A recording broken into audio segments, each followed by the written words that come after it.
ਉਹਦਾ ਇੱਕ ਪੁੱਤਰ ਸੀ। ਪੁੱਤਰ ਅਮਰੀਕਾ ਚਲਾ ਜਾਂਦਾ ਹੈ, ਮੁਲਕ ਤੋਂ ਬਾਹਰ ਚਲਾ ਜਾਂਦਾ।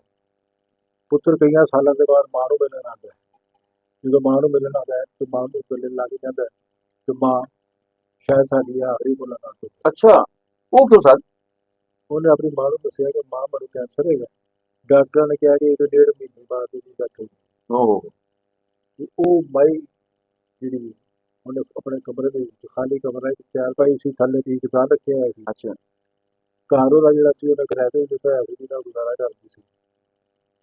ਉਹ ਮੰਜ਼ਰ ਜਿਹੜਾ ਸੀ ਮੇਰੇ ਕੋਲ ਦੇਖਿਆ ਨਹੀਂ ਗਿਆ। ਉਹਨੇ ਪ੍ਰੋਗਰਾਮ ਵੀ ਕੀਤਾ ਸੀ। ਮੈਨੂੰ ਉਹ ਮਾਈ ਜਿਹੜੀ ਰਾਤ ਨੂੰ ਸੌਣ ਤੋਂ ਪਹਿਲੇ ਅਕਸਰ ਮੇਰੀ ਅੱਖਾਂ ਦੇ ਸਾਹਮਣੇ ਆ ਜਾਂਦੀ ਹੈ। ਜਿਸ ਤਰੀਕੇ ਦੇ ਨਾਲ ਬਿਸਤਰ ਤੇ ਲੇਟੀ ਹੋਈ ਹੈ, ਕੱਪੜੇ ਵੀ ਨਫੀਸ ਪਾਏ ਹੋਏ ਨੇ, ਬਿਸਤਰ ਦੇ ਥੱਲੇ ਪੀਕਦਾਨ ਪਿਆ ਹੈ, ਸਾਹਮਣੇ ਵਾਸ਼ਰੂਮ ਹੈ, ਵਾਸ਼ਰੂਮ ਤੱਕ ਵੀ ਉਹ ਨਹੀਂ ਜਾ ਸਕਦੀ। ਉਹਦੀ ਹੈਲਪ ਲੋਕੀ ਕਰਦੇ ਨੇ, ਰੋਟੀ ਵੀ ਉਹਨੂੰ ਲੋਕੀ ਪਹੁੰਚਾਉਂਦੇ ਨੇ। ਰਾਗਨੀ ਇੱਕ ਐਸੇ ਖੂਬਸੂਰਤ ਤਰੀਨ ਔਰਤ ਸੀ ਜਿਹਨੂੰ ਅਨਾਰਕਲੀ ਲਾਹੌਰ ਦਾ ਮਾਲਕ ਵੀ ਪਸੰਦ ਕਰਦਾ ਸੀ। ਅੱਛਾ, ਪੂਰੀ ਅਨਾਰਕਲੀ ਦਾ ਜਿਹੜਾ ਇੱਕ ਮਾਲਕ ਹੁੰਦਾ ਸੀ ਸਾਰੇ ਬਾਜ਼ਾਰ ਉਹ ਉਹਦਾ ਆਸ਼ਿਕ ਸੀ ਔਰ ਉਹਨੂੰ ਲਿਫਟ ਨਹੀਂ ਸੀ ਕਰਦਾ। ਉਹਨੇ ਸ਼ਾਦੀ ਕੀਤੀ, ਸ਼ਾਦੀ ਨਾਕਾਮ ਹੋਈ, ਬੇਟਾ ਹੋਇਆ। ਸ਼ਾਦੀ ਸਰ ਫਿਲਮ ਤੋਂ ਬਾਅਦ ਫਿਰ ਬੰਦੇ ਨੇ? ਫਿਲਮ ਤੋਂ ਬਾਹਰ।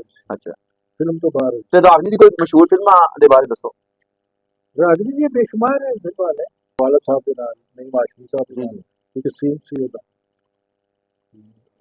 ਉਹ ਲੰਘ ਰਹੀ ਹੁੰਦੀ ਹੈ ਖੇਤਾਂ ਦੇ ਵਿੱਚੋਂ, ਤਾਂ ਨੇਮ ਸਾਹਿਬ ਸਾਹਮਣੇ ਆ ਜਾਂਦੇ ਨੇ, ਆ ਕੇ ਇਜ਼ਾਰੇ ਇਸ਼ਕ ਕਰਦੇ ਨੇ। ਅੱਛਾ, ਜਦੋਂ ਇਜ਼ਾਰੇ ਇਸ਼ਕ ਕਰਦੇ ਨੇ ਤਾਂ ਥੱਪੜ ਮਾਰਦੇ। ਅੱਛਾ, ਜਦੋਂ ਥੱਪੜ ਮਾਰਦੀ ਹੈ ਉਹ ਚਲੀ ਜਾਂਦੀ ਹੈ ਤੇ ਨਹੀਂ ਮਾਸ਼ੂਮ ਸਾਹਿਬ ਨੇ ਹੱਥ ਤੇ ਰੱਖਿਆ, ਕਹਿੰਦਾ ਐਸੇ ਜਿਹੜੀ ਬਦਤਮੀਜ਼ੀ ਦਾ ਜਵਾਬ ਮੈਂ ਤੁਹਾਨੂੰ ਇੱਕ ਵੱਡੇ ਅੰਜਾਮ ਦੇ ਨਾਲ ਦਿੱਤਾ ਤੇ ਮੈਨੂੰ ਵਰਿਆ ਬਾਤ। ਅੱਛਾ, ਸ਼ੇਰਾਂ ਦੀ ਜੋੜੀ ਇਹਨੂੰ ਹੈਗਾ ਸੀ ਕਿ ਉਹ ਫਿਰ ਜਿਹੜਾ ਕਹਿੰਦਾ ਕਿ ਜੇ ਇਸ ਫੱਟ ਦਾ ਬਦਲਾ ਮੈਂ ਤੇਰੀ ਆਉਣ ਵਾਲੀਆਂ ਨਸਲਾਂ ਦੇ ਨਾਲ ਲਿਆ ਤੇ ਮੈਨੂੰ ਵੀ ਵਰਿਆ ਬਾਤ। ਵਾਹ, ਡਾਇਲੌਗ ਉਹਨਾਂ ਦਾ ਬੋਲਣ ਦਾ ਅੰਦਾਜ਼ ਹੀ ਬੜਾ ਡਿਫਰੈਂਟ। ਉਹ ਫਿਰ ਉਹਦੇ ਪੁੱਤਰਾਂ ਨੂੰ ਬਦਮਾਸ਼ ਬਣਾਉਂਦਾ। ਅੱਛਾ, ਬਦਮਾਸ਼ ਬਣਾ ਕੇ ਤੇ ਉਹਨਾਂ ਨੂੰ ਉਸ ਲੈਣ ਤੇ ਲਾ ਲਾਵੇ ਮੈਨੂੰ ਮਾਈ ਜਾ ਇਬਰਤ ਨਾ ਕੋਈ। ਤੇ ਇਹ ਸੱਚ ਜਦੋਂ ਉਹਦੇ ਬੇਟੇ ਨੇ ਕਿਹਾ ਰਾਗਨੀ ਨੇ, ਤੇ ਐਂਡ ਤੇ ਫਿਰ ਕੀ ਅੰਜਾਮ ਹੋਇਆ ਉਹ ਵੀ ਦੱਸੋ ਸਾਡੇ ਨਾਲ। ਬੇਟੇ ਨੇ ਜਦੋਂ ਕਿਹਾ ਕਿ ਮਾਂ ਦਾ ਜਨਮ ਦਿਨ ਦਾ ਮਹਿਮਾਨ ਆ, ਉਹ ਤੁਹਾਨੂੰ ਮਿਲਣ ਆਇਆ,